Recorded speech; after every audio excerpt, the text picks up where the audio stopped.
সংবাদ সবাইকে স্বাগত জানাচ্ছি। আমি ফিরোজ তোহা। শুরুতে সংবাদ শিরোনাম জানিয়ে দিব আমাদের হাতে থাকা সর্বশেষ গুরুত্বপূর্ণ আপডেট সংবাদ। আবার একজোট হয়ে লড়াই শুরুর আহ্বান বিএনপির মহাসচিব মির্জা ফখরুল ইসলাম আলমগীরের।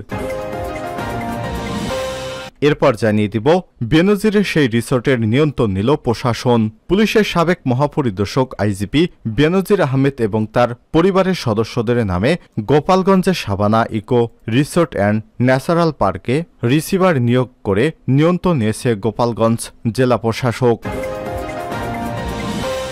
জানিয়ে দিব বেনজির এবং আজিজের অপকর্মের কারণেই মার্কিন নিষেধাজ্ঞায় পড়েছে বাংলাদেশ, জানিয়েছেন রানা দাশগুপ্ত। এদিকে বাজেটের আগে এখন বিদেশিদের কাছে ভিক্ষা করতে হয় না বলছেন আওয়ামী লীগের সাধারণ সম্পাদক এবং সড়ক পরিবহন ও সেতুমন্ত্রী ওবায়দুল কাদের। জানিয়ে দিব ছাত্রলীগ নেতাকে গুলি করে হত্যার মূল আসামি গ্রেপ্তার। ব্রাহ্মণবাড়িয়ায় নির্বাচন পরবর্তী সহিংসতায় গুলিতে ছাত্রলীগ কর্মী আশরাফুল রহমান ইজাজ নিহতের ঘটনায় মূল আসামি হাসান আল ফারাবিজয়কে গ্রেপ্তার করেছে পুলিশ। এবং সর্বশেষ জানিয়ে দিব যে কারণে জেলেনস্কির কাছে ক্ষমা চাইলেন মার্কিন প্রেসিডেন্ট জো বাইডেন। যুক্তরাষ্ট্রের প্রেসিডেন্ট জো বাইডেন ইউক্রেনের প্রেসিডেন্ট ভলোদিমির জেলেনস্কির কাছে ক্ষমা চেয়েছেন। প্রথমবারের মতো প্রকাশ্যে ইউক্রেনের প্রেসিডেন্টের কাছে ক্ষমা চেয়েছেন তিনি। শুক্রবার প্যারিসে জেলেনস্কির সঙ্গে দ্বিপক্ষীয় বৈঠক করেন বাইডেন। এ সময় ইউক্রেনের জন্য নতুন একটি সহায়তা প্যাকেজও স্বাক্ষর করেন তিনি। খবর টাইম ম্যাগাজিনের প্রতিবেদনে বলা হয়েছে, শুক্রবার জেলেনস্কির সঙ্গে দ্বিপক্ষীয় বৈঠক করেন মার্কিন প্রেসিডেন্ট জো বাইডেন। সেখানে তিনি ইউক্রেনের জন্য নতুন সহায়তা প্যাকেজ ঘোষণা করেন। সেখানেই তিনি জেলেনস্কির কাছে ক্ষমা চান। প্রিয় দর্শক, এতক্ষণ শুনছিলেন সংবাদ শিরোনাম, এবারে বিস্তারিত। তবে তার আগে বন্ধুরা, আপনি কোন স্থান থেকে আমাদের সংবাদটি দেখছেন কমেন্ট করে জানিয়ে দিন এই সংবাদ সম্পর্কে আপনার মূল্যবান মতামত। প্রিয় দর্শক, আপনি যদি আমাদের চ্যানেলে নতুন হয়ে থাকেন, ভিডিওটি দেখতে দেখতে চ্যানেলটি সাবস্ক্রাইব করে রাখুন, যাতে করে আমাদের লেটেস্ট আপডেট সংবাদগুলো সবার আগে আপনার কাছে পৌঁছে যায়। এবারে বিস্তারিত। আবারও একজোট হয়ে লড়াই শুরুর আহ্বান মির্জা ফখরুলের। দলমত নির্বিশেষে সবাইকে একসঙ্গে হওয়ার আহ্বান জানিয়েছেন বিএনপির মহাসচিব মির্জা ফখরুল ইসলাম আলমগীর। আমাদের স্বাধীনতা যুদ্ধের যে চেতনা, যে স্বপ্ন ছিল, সেগুলো বাস্তবায়িত করতে আমরা সবাই আবারও একজোট হয়ে লড়াই শুরু করি। যে লড়াইয়ে অবশ্যই আমাদের জয় হবে ইনশাল্লাহ। স্বৈরাচারীরা পরাজিত হতে বাধ্য হবে। আর শনিবার জাতীয় প্রেস ক্লাবে এক স্মরণ সভায় প্রধান অতিথির বক্তব্যে বিএনপির মহাসচিব মির্জা ফখরুল ইসলাম এসব কথা বলেন। তিনি বলেন, ছাত্রলীগের সাবেক সাধারণ সম্পাদক সিরাজুল আলম খানের প্রথম মৃত্যুবার্ষিকী উপলক্ষে নাগরিক জাগরণের করণীয় এবং সিরাজুল আলম খান শীর্ষক আলোচনা সভার আয়োজন করে জাতীয় সমাজতান্ত্রিক দল জেএসডি ছাত্রলীগের সাবেক সাধারণ সম্পাদক সিরাজুল আলম খানের স্মৃতি ধারণ করে মির্জা ফখরুল ইসলাম বলেন, তিনি স্বাধীনতা সংগ্রামের চালিকা শক্তি হিসেবে নিজেদের জায়গা দল থেকে কাজ করেছেন। তার অবদান অস্বীকার করা যাবে না। তার অবদান যারা অস্বীকার করতে চায়, তারা দেশের স্বাধীনতাকে অস্বীকার করতে চায়। স্বাধীনতার ইতিহাসকে একটি দল বিকৃত করেছে এমন ইঙ্গিত করে তিনি বলেন, তারা এক ব্যক্তি ছাড়া আর কারো কথা স্বীকার করতে চায় না। যারা স্বাধীনতা সংগ্রামে কাজ করেছেন, তারা সব সময় অবহেলা অস্বীকার করে। যাদেরকে তারা অস্বীকার করে না, তাদেরকে ছোট করে দেখানোর চেষ্টা করে। সিরাজুল আলম খানের মৃত্যুর পর আওয়ামী লীগ থেকে কোনো শোকবার্তা দেয়া হয়নি জানিয়ে বিএনপির মহাসচিব বলেন, কত বড় অকৃতজ্ঞ হলে একটি দল তার মূল চালিকার মধ্যে ছিলেন তাকে পর্যন্ত স্মরণ করেনি।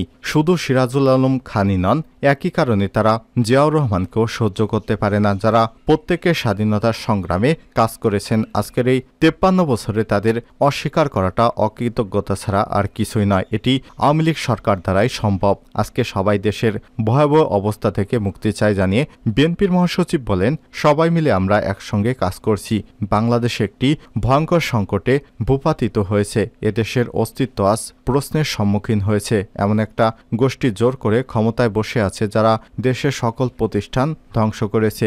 এ সরকার মুক্তিযুদ্ধের স্বপ্ন থেকে দূরে ছিটকে গেছে জানিয়ে তিনি বলেন, এরা মানুষের উন্নয়ন দূরে থাক, তারা মানুষকে নিগৃহ করেছে, নির্যাতন করেছে, প্রতি মুহূর্তে তারা দেশের ভবিষ্যৎ ধ্বংস করেছে। দুর্নীতিবাজদের বের করতে 15% ট্যাক্স দিয়ে কালো টাকা সাদা করার ঘোষণা দেওয়া হয়েছে, যেটি টোপ দিয়ে মাছ ধরার মতো। আওয়ামী লীগের সাধারণ সম্পাদক ওবায়দুল কাদেরের এমন মন্তব্যের সমালোচনা করে বিএনপির মহাসচিব বলেন, আহারে, আমরা তো দেখলাম মাছের টোপ নিয়ে কাদের ধরেন, কারণ এগুলো সাথে তো আপনারাই অর্থাৎ ওবায়দুল কাদের নিজেরাই জড়িত। প্রস্তাবিত 2024-25 অর্থ বছরের বাজেটের প্রসঙ্গে বিএনপির মহাসচিব মির্জা ফখরুল ইসলাম আলমগীর বলেছেন, বাজেটে রাঘব বোয়ালদের লুটে খাওয়ার সুযোগ করে দিয়েছে সরকার। আলোচনা সভায় বিভিন্ন রাজনৈতিক দলের বিভিন্ন পর্যায়ের নেতৃত্ববৃন্দ বক্তব্য রাখেন। বেনজিরের সেই রিসোর্টের নিয়ন্ত্রণ নিল প্রশাসন। পুলিশের সাবেক মহাপরিদর্শক আইজিপি বেনজির আহমেদ এবং তার পরিবারের সদস্যদের নামে গোপালগঞ্জের Savanna eco resort and natural পার্কে রিসিভার নিয়োগ করে নিয়ন্ত্রণ নিয়েছে গোপালগঞ্জ জেলা প্রশাসক। জেলা প্রশাসক বলছে, সাময়িক বন্ধ থাকলেও প্রশাসনের তদারকিতে চলতে পারে সাবানা ইকো পার্ক। শুক্রবার 7 জুন রাত 11:30টায় পার্কের প্রধান ফটকের পাশে মাইকিং করে গোপালগঞ্জের জেলা প্রশাসক ও দুর্নীতি দমন কমিশন দুদক যৌথভাবে ঘোষণা দেন। গোপালগঞ্জে জেলা প্রশাসনের পক্ষ থেকে সদর সহকারী কমিশনার ভূমি বাবুলি শবনম, দুর্নীতি দমন কমিশন দুদক গোপালগঞ্জের উপপরিচালক মোহাম্মদ মশিউর রহমান, সহকারী পরিচালক সোহরাব হোসেন সোহেল, দুদক মাদারীপুরের সহকারী পরিচালক মোহাম্মদ সাইদুর রহমান, গোপালগঞ্জ জ্যেষ্ঠ উপজেলা মৎস্য কর্মকর্তা সোহেল মোল্লা, জিল্লুর রহমান রিগান সহ জেলা প্রশাসক ও দুদক কর্মকর্তারা এ সময় উপস্থিত ছিলেন। এদিকে সন্ধ্যায় গোপালগঞ্জের প্রশাসন এবং মাদারীপুর গোপালগঞ্জ দুদকের দুটি টিম ওই পার্কের অভ্যন্তরে প্রবেশ করে এবং বেনজির ও তার পরিবারের মালিকানাধীন Savanna eco resort and natural পার্কের নিয়ন্ত্রণ বুঝে নেয়। গোপালগঞ্জের দুদকের উপপরিচালক মোহাম্মদ মশিউর রহমান জানান, শনিবার সকাল থেকে স্থাবর ও অস্থাবর সম্পত্তির তালিকা প্রস্তুত, সাইনবোর্ড টানিয়ে নেওয়া হবে। এরপর থেকে আয় ব্যয় সহ জেলা প্রশাসকের নির্দেশনায় পার্কের সকল কার্যক্রম চালু থাকবে এবং তখন নির্দেশনা অনুযায়ী প্রবেশে আর কোনো বাধা থাকবে না। এ সময় রাতে এলাকাবাসী জড়ো হয়ে আনন্দ উল্লাসে ফেটে পড়ে। এলাকাবাসী ভুক্তভোগী বাদল বলে, ডিসি স্যার পার্কের দায়িত্ব নেয় আমরা অনেক খুশি হয়েছি। আমরা আশা করি সরকারি রাস্তা দিয়ে আমরা আমাদের জমিতে ও পুকুরে যেতে পারবো।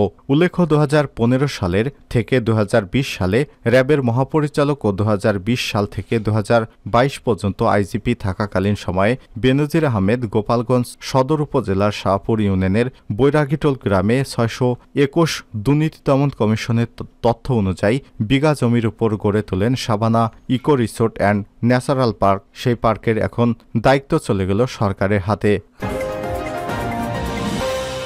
বেনজির ও আজিজের অপকর্মের কারণেই মার্কিন নিষেধাজ্ঞা, রানা দাশগুপ্ত।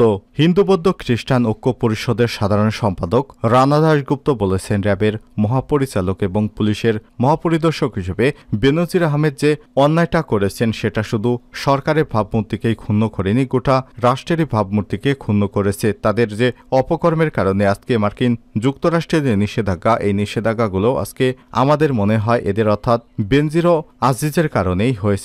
শুক্রবার 7 জুন সন্ধ্যায় গোপালগঞ্জের Savanna eco resort and natural park এলাকা পরিদর্শন ও ভুক্তভোগী সংখ্যালঘু সম্প্রদায়ের মানুষের সঙ্গে সাক্ষাৎ শেষে গণমাধ্যমে এসব কথা বলেন তিনি। বাজেটের আগে এখন বিদেশিদের কাছে ভিক্ষা করতে হয় না, বললেন ওবায়দুল কাদের। বিএনপির আমলে বাজেটের আগে বিদেশিদের কাছে ভিক্ষা চাইতে হতো, দৌড়াদৌড়ি করতে হতো। এখন আর বাজেটের আগে বিদেশিদের কাছে গিয়ে ভিক্ষা চাইতে হয় না বলে মন্তব্য করেছেন আওয়ামী লীগের সাধারণ সম্পাদক এবং সড়ক পরিবহন ও সেতুমন্ত্রী ওবায়দুল কাদের। আর শনিবার 13 জুন 23 বঙ্গবন্ধু এভিনিউ আওয়ামী লীগের কেন্দ্রীয় রাজনৈতিক কার্যালয়ে বাজেট পরবর্তী সংবাদ সম্মেলনে সব কথা বলেন তিনি। ওবায়দুল কাদের বলেন, বাংলাদেশে এখন শুধু ডালে ভাতে নয়, পুষ্টি উন্নয়নে স্বয়ংসম্পূর্ণ। তিনি বলেন, বিএনপি জামাত জোট সরকার আমলে 40% লোক দারিদ্র্য সীমার নিচে ছিল। আওয়ামী লীগ সরকার ক্ষমতায় এসে 18% আর অতিদরিদ্র 6%তে নামিয়ে এনেছে। উন্নত স্মার্ট বাংলাদেশ মূল্যস্ফীতি কমিয়ে আনতে হিমশিম খাচ্ছে, সেখানে বাংলাদেশে 9% নামিয়ে এনেছে মূল্যস্ফীতি। এটা সরকারের একটি সাফল্য বলে দাবি করেন তিনি। আওয়ামী লীগের সাধারণ সম্পাদক ওবায়দুল কাদের বলেন, 15 বছর আগের বাংলাদেশ আর 15 বছরের পরের বাংলাদেশ, আপনারা পার্থক্যটা দেখুন। পাশাপাশি বাংলাদেশে এখন 33তম বৃহৎ অর্থনৈতিক দেশ বলে দাবি করেছেন তিনি। ছাত্রলীগ কর্মীকে গুলি করে হত্যার মূল আসামি গ্রেপ্তার। ব্রাহ্মণবাড়িয়ায় নির্বাচন পরবর্তী সহিংসতায় গুলিতে ছাত্রলীগ কর্মী আশরাফুর রহমান ইজাজ নিহতের ঘটনায় মূল আসামি হাসান আল ফারাবী জয়কে গ্রেপ্তার করেছে পুলিশ। আর সকালে নেত্রকোনা জেলার আটপাড়ার কুতুবপুর গ্রাম থেকে তাকে গ্রেপ্তার করা হয়। তার দেয়া তথ্যমতে ব্রাহ্মণবাড়িয়া জেলা সদরের ভাটপাড়ার একটি ঝোপ থেকে হত্যাকাণ্ডে ব্যবহৃত অস্ত্রটি উদ্ধার করা হয়। শনিবার 8 জুন দুপুরে ব্রাহ্মণবাড়িয়ার পুলিশ সুপার মোহাম্মদ শাকাত হোসেন এক সংবাদ বিজ্ঞপ্তিতে সব তথ্য জানান। কয়েকটি সূত্র জানিয়েছে, জেলা ছাত্রলীগের সভাপতি হাসান আল ফারাবী জয়ের সঙ্গে ছাত্রলীগের কর্মী ইজাজের পূর্ববিরোধ ছিল। বুধবার সকালে ভোটকেন্দ্রে তাদের তর্ক বিতর্ক হয়। সন্ধ্যায় বিজয় মিছিল চলাকালে আবারও বিরোধ হলে জয় ইজাজকে গুলি করে। ব্রাহ্মণবাড়িয়ার সরকারি কলেজের সাবেক ভিপি এবং জেলা ছাত্রলীগের সাবেক যুগ্ম সাধারণ সম্পাদক জালাল হোসেন খোকার সমর্থক ফারাবী